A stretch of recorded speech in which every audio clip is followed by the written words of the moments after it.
계속 말씀드리겠습니다. 세 번째 강의입니다. 자, 면접법의 229쪽부터 231쪽까지 이제 교재에는 조금 이렇게 문장이 길게 나와 있는데요. 이걸 좀 압축해서 말씀드릴게요. 자, 첫 번째 라포라고 합니다.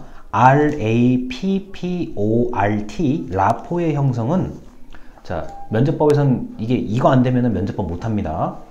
연구조사자와 대상자가 친밀감을 얼마나 형성하는지는 면접법에서 가장 중요합니다. 이거 안 되면 면접법 못해요. 다시 말씀드립니다.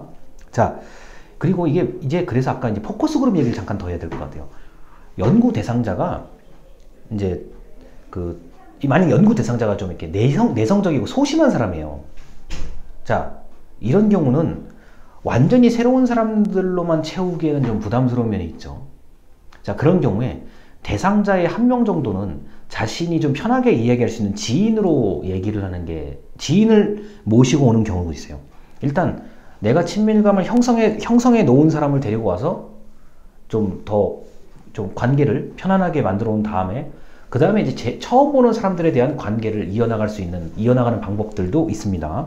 자, 그래서 라포의 형성, 이거는 그런데 이제 조심해야, 제가 지금 말을 잘못할 수 있는 게 뭐냐면은 소심하고 내성적인 사람이 라포를 형성하지 못한다는 게 절대 아니에요. 이거는 또 활달하고 뭐 사교성 좋은 사람이 반드시 라포를 잘 형성한다, 그거는 아니에요. 이 라포라는 거는 일종의 어떤 사람과 사람과의 관계를 이어나가는 첫 번째 분위기를 적당히 풀어가는, 분위기를 좀 더 편하게 풀어간다는 과정이거든요. 자, 그래서 소심하거나 내성적인 사람이 뭐 반드시 분위기를 못 풀어간다, 그거는 아니잖아요. 자, 그래서 라포의 형성은 면접법에서는 제일 중요하고요. 모든 대인관계에서도 라포의 형성은 중요합니다. 이게 나는 라포가 무슨 뜻인지 모르면은 첫 인상, 첫 행동으로 생각하시면 됩니다. 자, 첫 인상보다는 첫 행동, 처음 내가 상대방에게 했던 행동과 상대방 입장에서는 내가 처음으로 행동을 수용하는 그 단계, 그게 바로 라포의 형성이죠. 자, 이 작업을 너무 가볍게 생각하면 면접법은 정말 효과가 없습니다. 그래서 라포의 형성을 잘 하시는 분들, 근데 이 라포의 형성을 연구조사에서 잘 하려고 한다면 일단 연구조사의 주제라든가 질문이라든가 어떤 자기 자신에 대한 외면과 내면이 조사에 맞춰져 있어야 돼요. 그렇지 않으면 대상자가 불성실하게 또는 의도하지 않게 이야기를 할 수가 있습니다. 자, 그래서 뭐 적당히 깨끗하고 공손한 어투, 이런 것부터 그 주제에 대해서 최소한 어느 정도 좀 잘 알고 있어야만, 즉문즉답이 가능할 정도로 잘 알고 있어야 라포의 형성이 이루어질 수가 있습니다. 자, 저는 지금 여러분들이 행정학을 조사 방법론이 여러분이 복수 전공을 하든 주전공을 하든 웬만큼 다른 수업을 한두 번 이상 들어봤다고 가정을 하고 지금 얘기를 하는 건데, 자, 그렇지 않은, 지금 이 영상은 유튜브를 기준으로 하는 거니까요.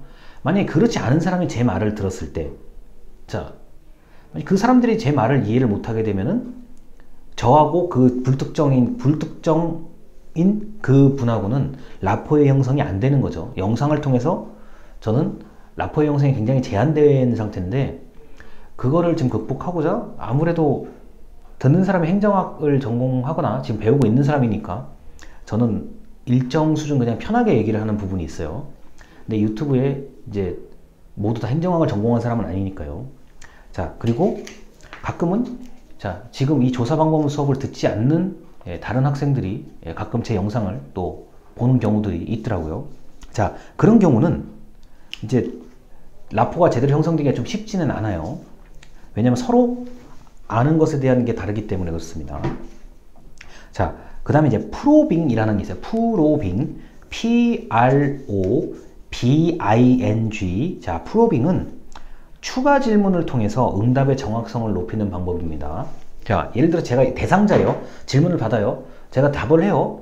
자, 뭐 더 하실 말씀이 없으십니까? 아까 뭐뭐라고 말씀하셨는데 그거에 대해서 좀 더 자세히 설명해 주십시오. 이런 것들이 프로빙의 개념입니다.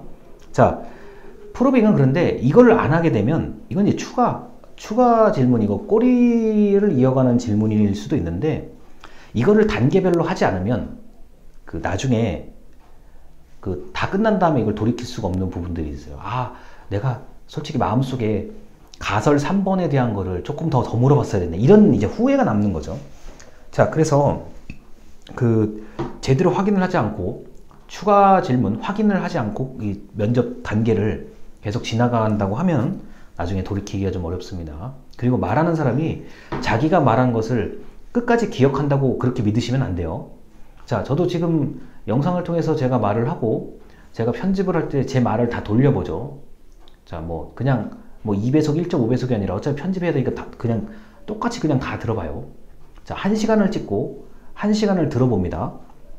자, 근데 제가 지금 말하고 집에 가서 어차피 집에서 편집하거든요. 근데 집에 가서 돌려보면은 제가 말했던 걸 잊어버린 경우도 많아요. 그러니까 제가 이 내용을 지금 잘 알고 있는데도 불구하고 그런데, 만약에 면접법에서 그 어떤 말을 하는지 잘 모른단 말이에요. 특히 여러분들이 채용 면접을 했을 때 지원자 입장에서 이런 경우가 있어요. 내가 말한 것을 정확히 기억을 하는 사람이 있는 반면에 내가 무슨 말을 했는지 모르겠다. 자, 내가 무슨 말을 했는지 모르겠다가 이런 거죠. 나는 횡설수설해서 면접 망한 것 같아, 이런 게 하나가 있고요. 내가 무슨 말을 했는데 그게 맞는지 아닌지 모르겠어. 뭐 그게 바로 이제 그 흔히 말해서 면접 지원자의 이제 좀 너무 당황하고 긴장하면 기억이 안 나요. 자, 그리고 여러분들이 이제 필답고사, 논술형, 서술형 문제 풀 때 보면은 이런 게 있어요. 내가 뭘 쓰고 나오는지 잘 모르겠어요. 그런 경우 굉장히 많습니다. 말하는 것보다 쓰는 건 더 기억이 안 나요, 잘못하면요. 내가 열심히 시간 내에 썼는데 기억이 안 나요.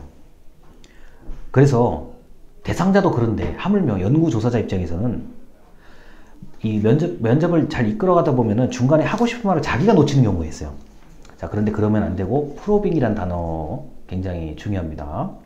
그래서 라포와 프로빙, 이런 거 다 중요하고요. 그 다음에 바로 직전 영상에서 말씀을 드렸는데, 연구조사자 스스로 외관, 우리 외관부터 말투에 모두 신경을 써야 되는데, 자, 뭐 멋있고 예쁘게 꾸미라 이런 게 아니에요. 그게 아니라 그 상대가 거부감을 느끼지 않을 수 있도록, 자, 외관과 말투를 신경을 써야 되고요. 연구조사자가 제대로 먼저 준비를 하지 않으면 면접은 면접법은 실패합니다. 왜냐면은 이 면접법이 가끔은 대상자가 연구조사자의 의도까지 완벽하게 아는 사람들이 있을 수가 있어요. 아, 이런 목적에서 우리를 지금 불렀구나, 이걸 아는 사람들이 있기 때문에, 또는 그걸 어느 정도 추측하는 사람들이 있기 때문에 연구조사자가 제대로 준비를 하지 않고 적당히 한다 그러면은 오히려 투입 대비 결과가 좋지 않을 수가 있습니다. 그리고 어느 정도 솔직하게 얘기하는 게 좋아요. 연구조사자 입장에서는 사실 뭐 무슨 어디에 지원을 받아서 무슨 결과를 내야 되는데 그래서 여러분을 불렀다, 이렇게 얘기해도 괜찮아요. 또 거기에 맞게 정확하게, 좀 정확하다? 그게 아니라 거기 의도에 맞게, 연구조사자의 의도에 맞게 또 해주시는 분들이 있기 때문에 원래는 그러면 안 되는 건데요. 이 연구조사가 가끔은 어떤 특정한 입장을 대변해야 되는 연구조사가 있기도 하거든요. 그거는 굉장히 많이 이루어집니다. 자, 예를 들어서 A라는 정당에, 자, 특정 정당 A라는 정당에 연구 보고서를 이제 만들어서 줘야 돼요. 그런데 반드시 면접법을 좀 포함해 달래요. 그럼 어떻게 됩니까? A라는 정당을 믿고 있는, 특정 정당을 좋아하는 사람들을 모아서 면접법을 진행하겠죠. 만약에 특정 정당을 너무너무 싫어하는 사람들이 모여서 면접 진행이 안 돼요, 그러면요. 자, 근데 특정 정당을 지지하는 사람들끼리 모여서 면접법을 한다 그러면 그거 자체가 사실은 이미 연구 대상자가 일종의 선입견과 편견을 가지고 오는 거거든요. 그거는 이제 연구조사의 중립성에서는 벗어난 가능성이 높은 경우인데, 그렇다고 하더라도 뭐 실질적으로 어떤 특정한 집단을 지지하거나 옹호, 자, 도와주는 입장의 연구보고서라고 한다면 애초에 연구조사자, 연구의 대상자들을 그에 맞는 의도를 알 수 있는 사람으로 모으는 경우가 적지 않게 있습니다. 실무적으로 얘기를 해드렸고요. 자, 그래서 이렇게 면접법에 대해서 뭐 여러 가지가 있는데, 라포, 지금 이 부분의 영상에서는 라포, 그리고 프로빙이 뭔지를 좀 정확하게 기억해 두셨으면 좋겠습니다. 감사합니다.